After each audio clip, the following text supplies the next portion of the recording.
Constitución del hombre invisible. Segunda parte. Grabación de Francisco Nieto. El ego. Ya hemos visto en otros párrafos anteriores cómo el espíritu es el verdadero y eterno ser porque lo diferencia a Dios mismo y se queda junto a él. Esto significa que el ego o alma no es eterna, porque nace cuando el hombre obtiene la mente y la autoconciencia y se sitúa en las regiones superiores del mundo del pensamiento, desde donde renace en forma de personalidad. El ego se puede considerar como una especie de expresión del verdadero espíritu o mónada. Y digo esto porque solo hay una pequeña parte del espíritu expresada.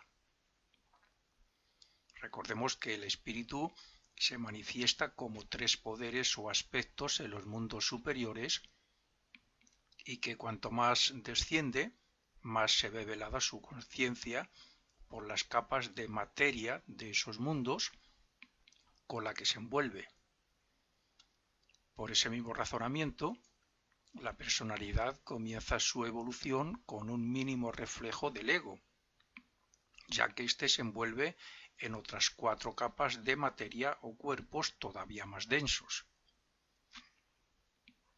Por tanto, tenemos que la expresión del espíritu desciende al subplano superior del mundo del pensamiento y que el ego se expresa desde esos mundos, o sea, desde esos subplanos, desde donde utiliza como forma el cuerpo causal y desde donde desciende dos mundos más para utilizar como vehículos más densos el cuerpo físico. Por esta razón se considera al ego como el alma de los cuerpos inferiores y análogamente el espíritu se podría considerar el alma del ego, puesto que el ego recibe los resultados espirituales de sus renacimientos. Esto gracias a los átomos simiente, como ya sabemos. Lo recibe como ayuda para su desarrollo y este mismo se lo pasa al tercer aspecto del espíritu en forma de quinta esencia espiritual. Estos resultados, a lo largo de millones de años, son los que hacen que dicho tercer aspecto del espíritu situado en esos subplanos superiores del mundo del pensamiento donde decimos que está el ego, lo utilice para su evolución espiritual libre e independientemente del cuerpo causal que, al fin y al cabo, es un cuerpo que le limita. Cuando el ser humano comienza a desarrollarse como tal en sus primeros tiempos, consideraba al ego naciente algo así como un dios. Y eso mismo es lo que ocurre con el ego respecto al espíritu. Por eso el hombre primitivo cometía errores constantemente, mientras que el ego comete muy pocos gracias a los resultados de sus miles de renacimientos. Sin embargo, el espíritu no se puede equivocar tan fácilmente porque aunque no tiene el perfecto conocimiento de los mundos inferiores, su instinto siempre estará basado en su propia naturaleza. Así es que nosotros, desde la conciencia de vigilia, lo deberíamos considerar nuestros guías en vías de perfección, puesto que ni el ego ni el triple espíritu, o ese verdadero espíritu, se ha reabsorbido en sí mismo como si hubieran desarrollado todos sus poderes espirituales latentes. La tríada superior tiene que desarrollarse gracias al cuaternario inferior. Por eso mismo el espíritu divino no es el espíritu, sino la conciencia que conoce al espíritu. El espíritu de vida es la conciencia que conoce perfectamente el papel de la vida en las formas. Y el espíritu humano es la conciencia que se desarrolla por medio del conocimiento de lo externo o mundo físico. De los cuatro cuerpos de la personalidad, en realidad dos son los motores de nuestro desarrollo. Estos son los deseos y la razón.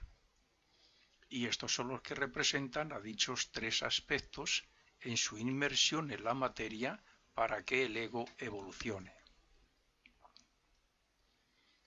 El espíritu tiene poco acceso o contacto con el ego y mucho menos con la personalidad, siendo las dos creaciones suyas.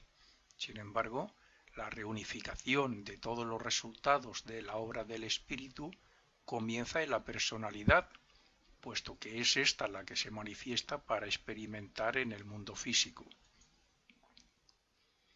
La personalidad intenta expresar y cumplir lo que percibe del ego, todavía muy poco en la actualidad, y éste intenta hacer lo mismo respecto al espíritu. Como resultado de este proceso, el ego dominará y utilizará la personalidad para su propio desarrollo, mientras que a la vez el espíritu aprende a gobernar al ego. Esta comunicación cada vez más estrecha de la personalidad con el ego culminará en su momento con la absorción de la personalidad por parte del ego. Por último, y en un tiempo aún muy lejano, el ego será absorbido por el triple espíritu, consiguiendo así el resultado del plan de Dios, que no es otro que un rayo de su vida, desarrolle los poderes que lleva latentes y se convierta en un Dios. Hemos mencionado en estos últimos párrafos al cuerpo causal como vehículo del ego, el vehículo donde se acumulan todas las esencias de las experiencias obtenidas en los renacimientos, es decir, el medio que utilizará el ego para contactar con el espíritu. Este cuerpo causal, o vehículo directo del ego, en forma de esfera, aumenta en tamaño, luz y poder con cada renacimiento. En realidad, es aquí en los subplanos del espíritu de vida y en este cuerpo causal donde está latente la llamada conciencia crística que todos debemos desarrollar en el futuro. Como ya dije, en este cuerpo están los 4 átomos simiente de los cuerpos personales, y es gracias al aporte de resultados después de cada vida como se va desarrollando. A la vez, cada uno de los 3 átomos inferiores forman una especie de centro de contacto con los 3 estados de conciencia que llamamos alma consciente, alma intelectual y alma emocional. Resumiendo lo anterior, diré que cuando el ego renace, proyecta parte de su conciencia sobre los cuerpos construidos, vibrando cada uno de acuerdo al desenvolvimiento de su átomo correspondiente, claro. Y se fusiona con la forma y su conciencia para limitarse y hacerse parte de ella. Imitando a Cristo, que se sacrificó para redimir y salvar a la humanidad, la conciencia del ego primero y la del espíritu después no se reabsorberán en ellos totalmente hasta que no rediman y salven a la personalidad. Esta será la etapa en que funcionaremos en la conciencia espiritual, porque los chakras estarán en equilibrio y positivamente activos, y porque estaremos polarizados en ese cuerpo causal para utilizar voluntaria y conscientemente los cuerpos inferiores. En otros párrafos se ha hablado en sentido figurativo de que el ego renace en sus vehículos, pero esto merece una más amplia explicación. Si de lo que se trata es de desarrollar las cualidades del ego, el sistema más idóneo en nuestra época para ello es el de renacer en el mundo físico para obtener experiencias. Y para que estas experiencias e impactos lleguen a la conciencia del ego, éste debe proyectar una parte de sí mismo hasta llegar al mundo físico para luego retraerse hacia el cuerpo causal con los resultados de sus experiencias, con la quinta esencia de ellas. O sea, como hace el espíritu desde su propio mundo respecto a ese ego, que también se le denomina triple espíritu. Cada descenso de esa parte de la conciencia del ego hacia el mundo físico, cada renacimiento, es una gran limitación. Es más, a veces apenas tiene resultados por haberse involucrado y dejado dominar por el egoísmo y los placeres personales y terrenales. Esto es así porque las vibraciones de la materia son tan pesadas y lentas que no se puede expresar tal y como es, y por tanto a la personalidad no le puede llegar tampoco claro el mensaje del ego. La grandeza y la nobleza del ego está muy por encima del progreso que puede hacer una personalidad, pero además la conciencia del ego nos habla también como resultado de todo lo positivo asimilado en todos sus renacimientos. Lo mismo que he dicho, que el verdadero y eterno ser es el espíritu en su propio mundo, también se puede decir respecto al ego, porque el hombre real no es ninguno de los cuerpos inferiores, sino el yo en los subplanos superiores del mundo del pensamiento. Pero el motivo por el que hace descender parte de su conciencia hasta el mundo físico es porque necesita desarrollarse gracias a las respuestas y vibraciones que le llegan. El ego no es puro y por eso también debe vivir física y espiritualmente todas las experiencias y sensaciones del mundo. Es el actor que en cada vida representa un personaje. Si bien el cuerpo causal del ego se compone de la materia de los tres submundos superiores, o sea, subplanos superiores del mundo del pensamiento, el ego solo se puede representar situado en la más elevada de las tres por su poquísima actividad sobre la personalidad. Según se van desarrollando los cuerpos inferiores, así le van llegando poderosas vibraciones que hacen que la materia causal se mezcle con ellos y les facilite ciertas sensaciones que les servirán como estímulos para hacer trabajos superiores. Por eso, cada personalidad es diferente en sus renacimientos, aun estando siempre el ego tras de ellas. Según el comportamiento del hombre respecto a sus deseos, sentimientos, emociones y pensamientos, así se moverá por las regiones superiores o inferiores del mundo emocional y mental. Los malvados, lujuriosos, viciosos, etc., se moverán por los subplanos inferiores del mundo de deseos. Los egoístas crearán pensamientos con la materia de los inferiores del mundo del pensamiento. Los que son altruistas y fraternales desarrollarán en su cuerpo la materia de los subplanos superiores del mundo de deseos y la del primero de los tres que ocupa el cuerpo causal en el mundo del pensamiento.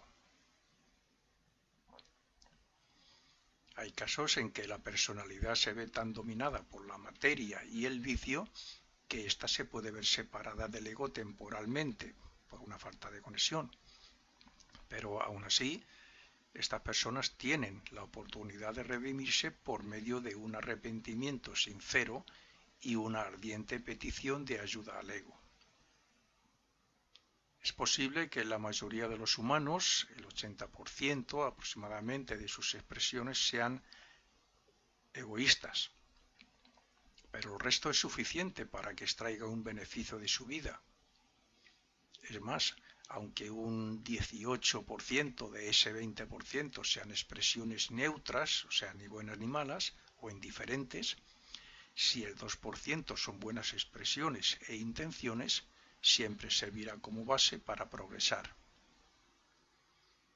De hecho, no es fácil que una personalidad sea tan negativa como para que el ego se pierda, porque, primero, Dios y sus jerarquías siempre están impulsando el proceso evolutivo y segundo porque después de la muerte hay una purificación y un olvido de la vida pasada. Siempre hay una comunicación entre la tríada superior y la inferior o personalidad, ambas en contacto con el ego. Pero la conexión más cercana a nosotros que debemos romper es el considerado instrumento o hilo que comunica el ego con la personalidad. Cuando el aspirante espiritual ha trabajado internamente lo suficiente como para que el ego pueda trabajar directamente con sus cuerpos inferiores como una sola voluntad impuesta sobre la razón y los deseos, entonces ese hilo, llamado antahkaranas, se rompe. Recordemos que en la unión de las dos tríadas también hay una especie de comunicación. Así, la mente abstracta se refleja sobre la mente concreta. El segundo aspecto, o espíritu de vida, se refleja sobre el cuerpo de deseos. Y el primer aspecto del espíritu, o espíritu divino, se refleja sobre el cuerpo físico. Está claro que el hombre normal apenas tiene relación con el ego, mientras que a partir del discipulado sí se experimenta su influencia en la personalidad.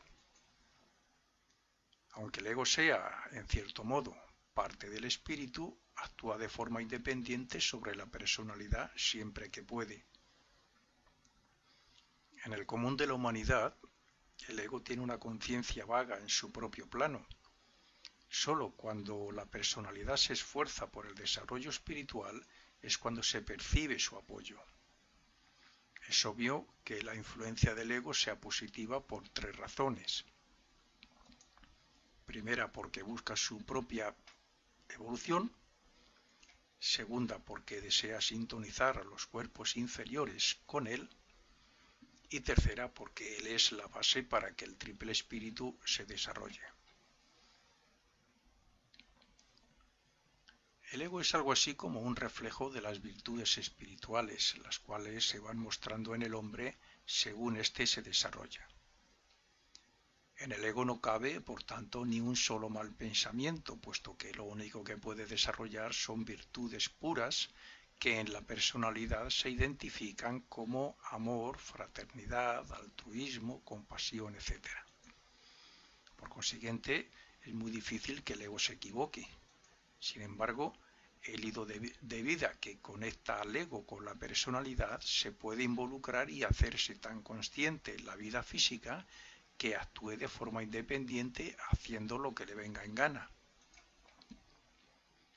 Al no tener, la mayoría de las personas, una conciencia clara y al no poder ejercer su poder sobre la vida de la personalidad, el ego sufre las consecuencias y el retraso de su desarrollo, puesto que la personalidad se guía por su razonamiento normalmente muy dominado por el cuerpo emocional. El hombre normal se identifica con el vehículo que esté más activo, o sea, más consciente. De aquí que esto sea un peligro para el ego y por eso mismo las personas que obtenemos estos conocimientos debemos de esforzarnos por desarrollar su conciencia. Del ego no puede partir nunca ninguna maldad. Siempre es la persona dominada por sus deseos, sentimientos y emociones la que se ve incitada a ello. También la falta de desarrollo mental y de discernimiento tiene mucha relación con el mal. Pero si de algo hay que culpar al ego es de no estar lo suficientemente desarrollado como para impedirlo, lo que en realidad es como culparnos a nosotros mismos. Este es el enfrentamiento, la lucha entre el bien y el mal en nosotros. El ego desea lo mejor, pero casi no tiene control sobre la personalidad. Recordemos que el ego es algo así como la voz de la conciencia, mientras nosotros estamos aquí en un cuerpo físico. El hombre tiene sus ideas y conceptos propios y aunque el fruto de la experiencia se la pasa al ego, éste recoge muy poco en relación con la vida que tiene el hombre. Es el hombre quien se limita a sí mismo y quien se crea los prejuicios en general. Y esto solo se irá superando según vaya esforzándose y sacrificándose para alcanzar la vida superior. La ventaja para el ego es que él no se verá limitado mientras tanto. La lucha entre el cuerpo de deseos y la mente y la oposición de ambos hacia el ego es lo que crea retraso y falta de armonía y equilibrio. Por tanto, Si queremos hacer de estos dos cuerpos sus verdaderos servidores, debemos purificar todos los cuerpos para que el hilo de comunicación entre el ego y el hombre se ensanche y se convierta en canal. Mientras el hombre siga siendo o interpretando lo que le rodea desde su egoísta punto de vista, el ego no podrá ver las cosas claras ni extraer beneficio alguno mientras estamos aquí. Solo cuando hemos superado el purgatorio y estamos en el cielo es cuando el ego asimila los resultados de una forma clara. Esto nos sugiere que deberíamos expresar solo aquello que contenga cabida y validez en el cielo y que deberíamos rechazar todo deseo relacionado con la egoísta y materialista personalidad, o sea, transformar nuestro carácter como personas aquí. Es muy importante que a los niños se les eduque y se les explique el valor de las virtudes, porque así las tendrían como base de sus expresiones mentales, sentimentales y físicas. Si no se hiciera esto y los niños se educaran entre el mal, sería este el que actuaría como base y se impondría muchas veces sobre las intenciones del bien. Es necesario elevar la conciencia a niveles espirituales del mundo del pensamiento, donde el ego pueda recibirla y así expresarse. Esta es la única forma de unión y de hacer que la personalidad sea absorbida y dirigida conscientemente por el ego. Cuanto más desarrollo espiritual de la personalidad, más fluidez habrá por parte del ego hacia nosotros, siempre que nosotros estemos preparados para ello, claro. Algunos de los trabajos que podemos hacer para conseguir esa fluidez son los siguientes. Primero, la autoobservación de uno mismo para analizar cómo pensamos, sentimos, hablamos y actuamos, y así discernir y actuar voluntaria y conscientemente en cada momento. Segundo, seguir el sendero del corazón o de las emociones superiores que nos lleva a procurar expresar siempre las virtudes o cualidades desarrolladas, como es el amor, el cariño, la simpatía, la generosidad, etc. Este sendero desarrolla el segundo aspecto del triple espíritu, el del amor, que a su vez afectaría al cuerpo causal del ego y de este pasaría al cuerpo de deseos.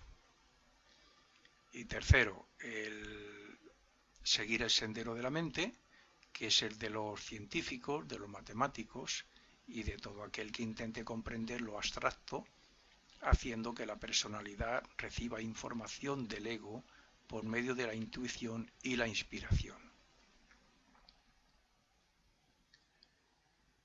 El ego sabe que tarde o temprano tendrá que atender plenamente a la vida física del hombre, pero por lo general, y puesto que el reflejo del ego sobre la personalidad es mínimo, no le presta mucha atención, sobre todo porque esa pequeña parte se distrae en hechos inútiles o se mete en líos que en nada le benefician al ego. Son pocas las veces que el hombre hace algo útil en sentido de desarrollo, claro, o que le ocurra algo que atraiga la atención del ego porque necesite de su atención. Es muy posible que el mayor inconveniente en este sentido sea el hecho de que el hombre actúa instintiva, automática e inconscientemente casi las 24 horas del día. Si pusiéramos atención voluntaria y conscientemente en lo que hacemos y decimos, y nos observáramos para ver qué clase de deseos, emociones, sentimientos y pensamientos tenemos, seguro que haríamos mucho bien y muy poco mal, lo que sin duda atraería la atención del ego. Solemos vivir inconscientemente pensando que lo que tenemos y lo que nos rodea es la realidad, y no sabemos que la realidad está en la vida interna y en intentar alcanzar conscientemente los ideales más elevados. No podemos exigir la atención o la ayuda del ego si nosotros no nos preocupamos de hacer todo lo posible para que el canal de comunicación entre el ego y nosotros como personalidad se expanda. Si queremos que Él nos ayude, debemos trabajar para Él. Él y nosotros, los ocultistas, sabemos que el acercamiento y la unión de ambos solo se puede producir por medio del mejor y correcto uso que se pueda hacer de los cuerpos que componen la personalidad. Y eso solo está en nuestras manos. Esto es más fácil de comprender en los aspirantes espirituales y ocultistas serios, pero es totalmente incomprensible, por no decir que les puede parecer absurdo, para los que están dominados por los vicios, por las pasiones y por el materialismo. Estas personas suelen encontrarse también con la vida que llevan que ni siquiera ven motivo para intentar esforzarse en cambiar. Por consiguiente, no es de extrañar que el ego no preste apenas atención a estas personas y les deje que aprendan por medio del karma que están creando. Por supuesto que esto no significa un abandono total de esa vida por parte del ego, ya que si algo importante atrae su atención, facilitará la ayuda que pueda. Los que estudiamos ocultismo, entre otros, sabemos que somos personalidades y que normalmente actuamos como tal, pero también sabemos que tenemos un ego en las regiones superiores, que es el verdadero hombre que debemos alcanzar. Sin embargo, ¿cuántas veces al día actuamos como si fuéramos el ego? ¿Cuántas nos esforzamos en hacer algo que atraiga su atención? Cuanto más consigamos convertir en hábito el hecho de sentirnos Él, más viviremos en la realidad. Aun en los casos más atrasados en que el ego no esté muy desarrollado, cualquier colaboración por parte de la personalidad es un adelanto y una manera de acortar renacimientos. Por consiguiente, ¿qué no va a hacer el ego por las personas que se esfuerzan en superarse? Un aspirante espiritual no puede pensar que tiene la ayuda del ego para alcanzar la iniciación si no se propone seriamente esforzarse y sacrificarse. La iniciación se alcanza solo cuando la personalidad es absorbida por el ego y se convierte en uno. Entonces, cuando nada queda de personalidad es cuando el ego actúa directamente sobre sus cuerpos. No habrá progreso si no se dan oportunidades para que el ego nos guíe y aconseje. Por tanto, si alguien quiere progresar, que comience a expresar lo más positivo del carácter y que continúe observándose, utilizando la mente conscientemente como yo que es, para evitar hacer y expresar lo que no ayude al desarrollo del ego. En la prehistoria solo expresábamos deseos y emociones inferiores porque la mente estaba comenzando a formarse. Hoy, con todo lo que hemos adelantado mental y moralmente, todavía hay personas que adelantan tan poco como entonces porque solo viven para el disfrute de los placeres o porque están dominados por vicios. Cualquier persona que aspire a cambiar de vida y de hábitos debe comenzar por seleccionar sus deseos y sus emociones para poder controlarlas por medio de la mente. Decir que es aconsejable autoobservarse o prestar atención es como decir que esa práctica nos lleva a ponernos, como fuerza, en el puesto del ego cuando éste utiliza la mente. Pensar en algo voluntaria y conscientemente es prestar atención a algo que nos incita a actuar o a expresarnos como ego. O mejor dicho, es atraer al ego para que actúe con voluntad sobre la mente.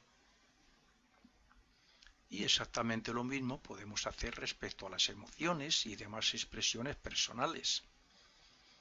El ego desea tener experiencias de donde pueda extraer algún fruto, y si pudiéramos preguntarle qué espera de nosotros, seguro que no nos exigiría, sino que simplemente nos aconsejaría actuar de la mejor manera posible para que ambos podamos progresar sin crearnos karma que nos ate a la rueda de renacimientos.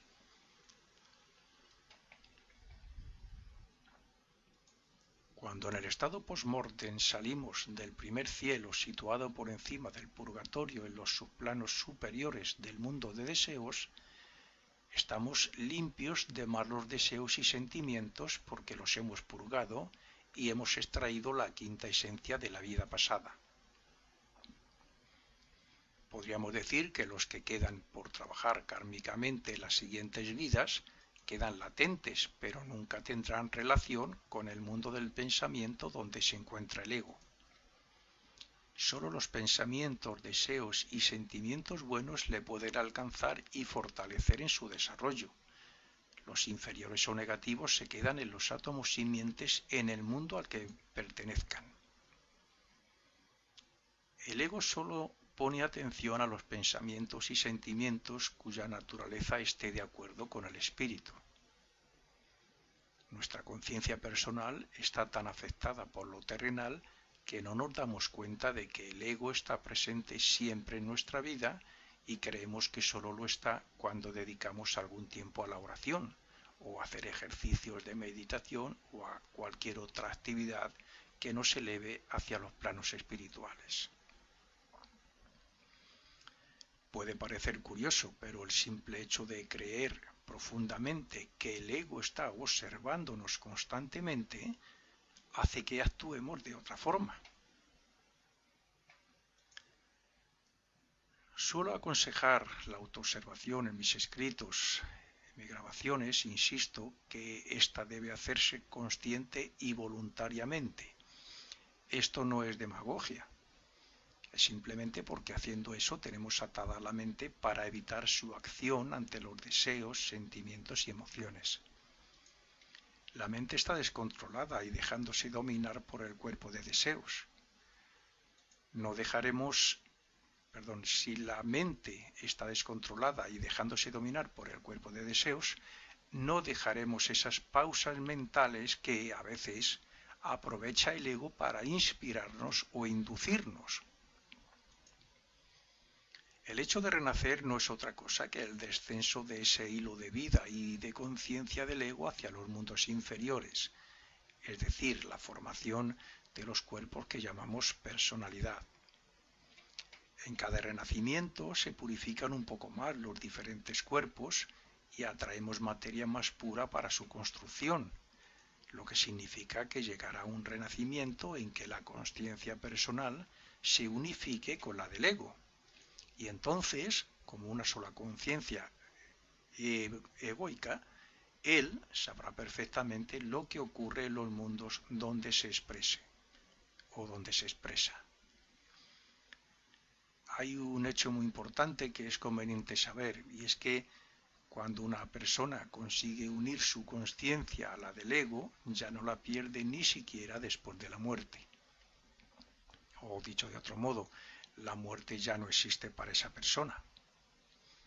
Lo que para nosotros es una vida, para el ego es un día de actividad, porque el ego no pierde la conciencia como nosotros después de la muerte del cuerpo físico. De esta forma, el verdadero hombre se va desarrollando gracias a la voluntad, al esfuerzo y a la lucha, haciéndose el auténtico señor de sus vehículos. El hombre de cierto desarrollo que llega a tomar conciencia de que él es, en cierto modo, dicho señor, adquiere un poder que no lo tiene el común de la humanidad. Es posible que este señor se vea obstaculizado por la acción y expresión de los cuerpos que él mismo creó, pero si se identifica plenamente como tal y consigue estar más en contacto con la personalidad, alcanzará mucho antes sus objetivos. El contacto más notable que en la etapa actual humana se puede hacer con el ego es por medio de la intuición, que es la vía de comunicación que utiliza desde las regiones abstractas del mundo del pensamiento. Hay veces en que tenemos que decidir o actuar en algún sentido, pero con alguna duda, y sin saber por qué o sin haberlo ni siquiera razonado, tenemos la certeza de que la decisión que tomamos en ese momento es la más correcta. Esto no es otra cosa que la recepción inconsciente de un consejo del ego. El ego sabe más que nosotros en esos casos, pero hay veces que no puede alcanzar el cerebro para imprimir su mensaje. Es entonces cuando lo percibimos vía intuición. El hecho de consumir alcohol, tabaco o drogas es un impedimento para que el ego no pueda impresionar el cerebro como lo debería hacer. Cuando digo que el ego sabe, me estoy refiriendo a que el tercer aspecto del triple espíritu, o sea, el espíritu humano, facilita la inspiración.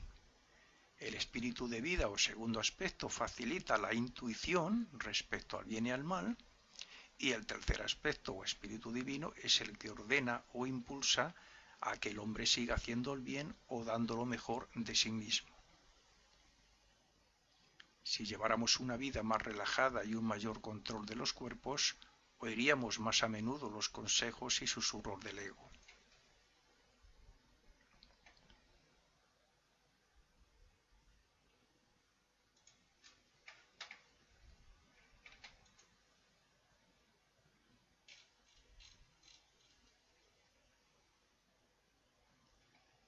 Cuanto más atrás en la historia, con más razón podemos decir que el hombre aprendía más por las malas, o sea, por los efectos de sus causas negativas, y por la experiencia en general.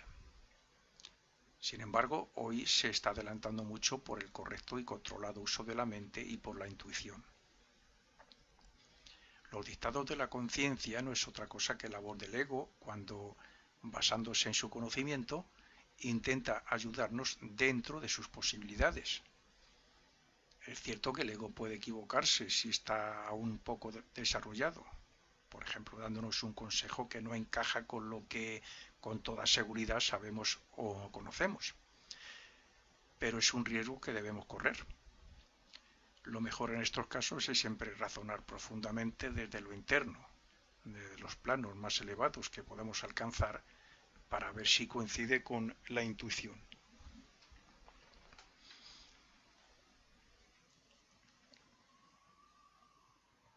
El alma. Comúnmente llamamos alma o ego al resultado de la acumulación de la quinta esencia de las experiencias que extraemos en cada vida de los cuerpos que utilizamos. Esto es lo que puede llegar de bueno al ego durante la misma vida, o sea, fruto de buenas obras, ejercicios espirituales, devocionales, etc. Más la quinta esencia que se extrae de dichos vehículos después de la muerte y una vez superado el purgatorio y el cielo. Esta quinta esencia también hace de conciencia para el hombre, advirtiéndole para que no haga el mal y amonestándole cuando lo ha hecho. De una forma u otra, el ego utiliza este fruto de todas las vidas vividas para impulsar al hombre a hacer el bien y a esforzarse por purificar a la personalidad. Aunque normalmente se habla de alma en singular, lo cierto es que el alma es triple, como ya se ha dicho, y representa la contraparte del triple espíritu. Por consiguiente, tenemos las siguientes tres almas.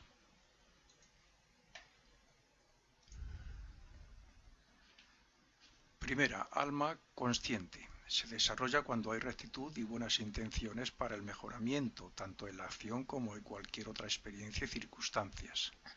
Su labor aumenta la conciencia del Espíritu Divino y será absorbida por éste en un futuro aún muy lejano, cuando no necesitemos ya renacer en cuerpo físico. Segunda, alma emocional. Esta alma está relacionada con el cuerpo de deseos, se desarrolla gracias a los buenos sentimientos, deseos y emociones que el hombre pueda crear en sus acciones, palabras y pensamientos.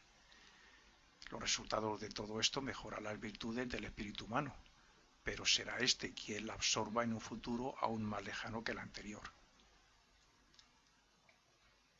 Tercera, el alma intelectual.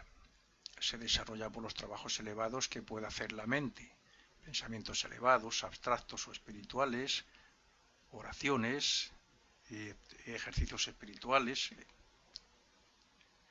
buenos pensamientos hacia el prójimo, etc. Su desarrollo también aumenta, en este caso, el poder del espíritu de vida, el cual la absorberá también en un futuro muy lejano.